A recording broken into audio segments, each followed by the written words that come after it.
Full Negative with another review. Here's something not a lot of people remember.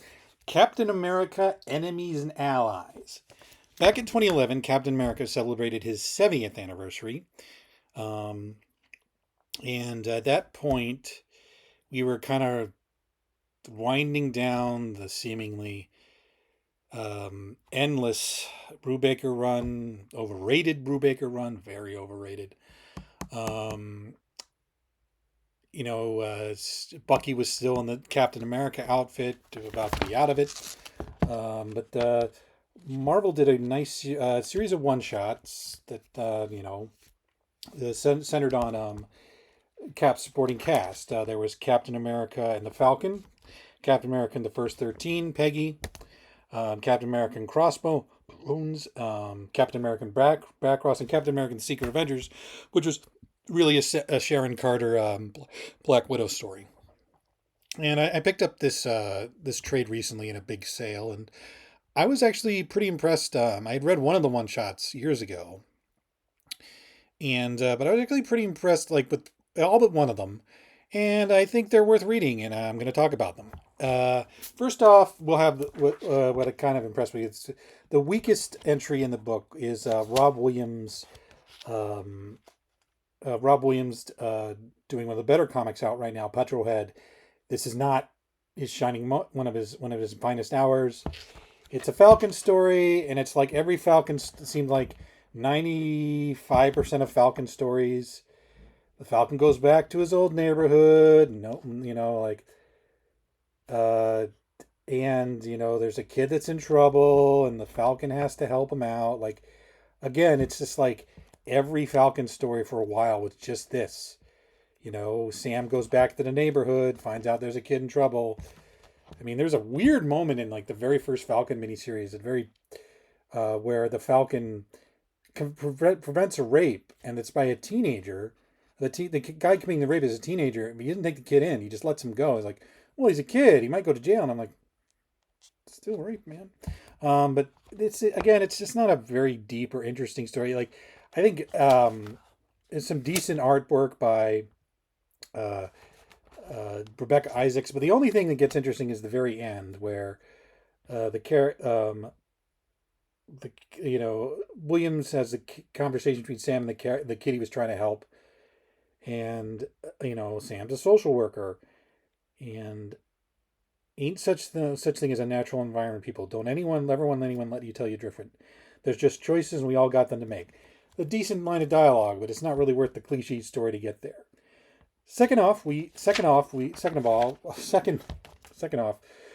Captain America and the First 13, which is Peggy Carter, who, was basically the character we know from the movies, kind of like sort of back channeled into the continuity of the Captain America for World War II. The regular Marvel Comics 616 Marvel Comics continuity. First of all, it's by Kathryn Immonen, writer I actually consider to be pretty underrated. Doesn't do enough comics in my opinion, and I don't mean I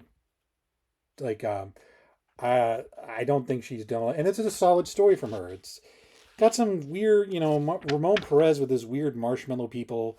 I'm not a huge fan of that. Like, it just never quite looks correctly, but there's nice muted color palette, added to the tone of by John Rauch.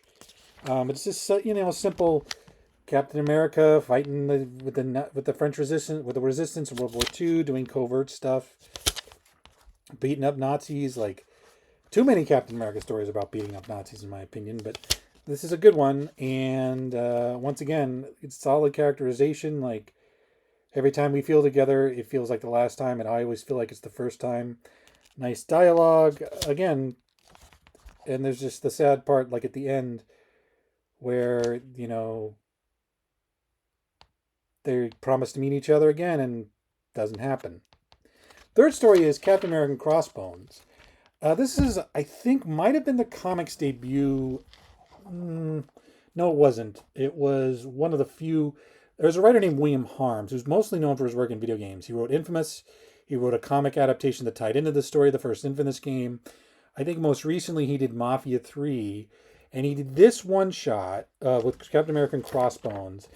And he did a 4-issue miniseries for Top Cow, which was not collected, called Shotgun Wedding, which is kind of entertaining, but also kind of really little misogynistic, but also entertaining. But anyway, this is, it's a familiar premise.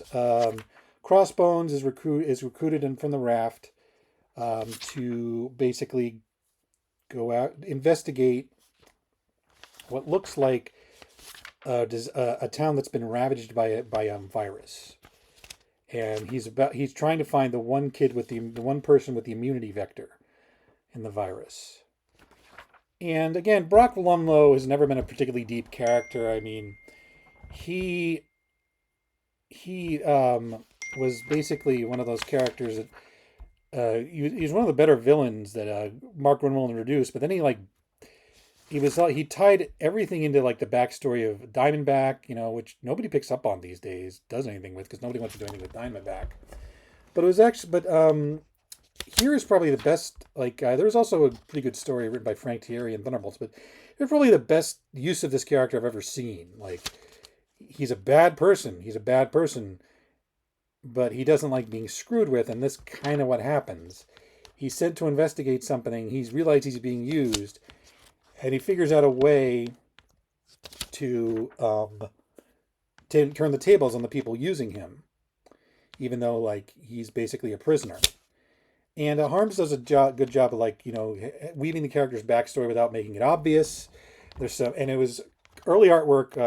Declan Shalvey was just starting. Some really nice moody artwork, like really terrific. I wish I'd bought it at the time. Just a lot of fun. And then the ending will kick you hard in the balls. Harms did something really stunningly bleak here, but it makes sense with the way Crossbones has been built and constructed. And it's kind of a shame nobody ever did anything with him again, or that Harms never wrote any comics from Marvel again, because it's pretty damn good. The fourth story is a story, by everyone's favorite supervillain, Kelly Sue DeConnick. Again, I've met the woman. She's actually nice. She just does not understand how awful she comes off in person. But again, this is when she was like starting out at Marvel and was still hungry, still interested in telling a story. And it's about Sharon and Black Widow trying to save a young girl. And it's stronger than anything Kelly Thompson has written anyway. It's like, a girl who's been recruited into a cabal of teen assassins. Lady Alicia's Sweet 16 Executioner School, which almost feels like a joke, but it actually plays out pretty well. There's some kind of weird artwork by Greg Tocchini. Like I understand why people hire this guy, but he's just not an effective storyteller for me. But I liked it. It was a nice, positive story. Black Widow and Sharon Carter got to be heroic. Sharon got to do something other than yelling at Captain America, which, thanks to Mark Waid, that's all she does. I like Mark Waid when he was writing Captain America, but I never liked him when he was writing Sharon Carter. Let me put it that way. So, it's a good story. Nice action sequences, nice ending. I liked it. And the last story, and Kieron Gillen, the greatest Iron Man villain in history, well, besides JMS. But this happens to be one of my favorite Kieron Gillen comics of all time, because I loved it. It's about Batroc, and it's about who Batroc is. Why does he do the things he do? And he doesn't put tragic backstory. He doesn't do a secret origin. No, Batroc fights Captain America. Batroc jobs out to Captain America because it's fun. He loves testing himself. He loves being the best he can be. And it is a wonderful, wonderful piece of characterization. It makes you think away character in a completely different way. Nobody ever did anything with it, which kind of makes sense because, it's Batroc. But I really, and there's artwork by Renato Arlem that is really stunning, for Renato Arlem, I should say. But it's just Gillen gets in this guy's head and thinks about him in a way that nobody in 50 years had thought of him at that point. And I really was impressed. I mean, there was a time when Gillen didn't want to make me chew my leg off at the knee, and this is one of them. And again, I would almost say buy this trade on the strength of this Gillen story because it's that good. But I think the Crossbones story is terrific too. So again, like I don't want to spoil anything here, but like this is worth buying just for the Crossbones and Batroc stories. I mean, the other two stories, the Peggy and Secret Avenger stories are good. Like again, Kelly Sue DeConnick, she did a good job. I'm sorry, she is talented. She just the Falcon story, even though I'm enjoying what Rob Williams is doing recently, it's just not that great. But if you can find this trade, I mean, I think it's long out of print. Track it down or track it down the one shots, especially Crossbones and Batroc. Definitely worth reading.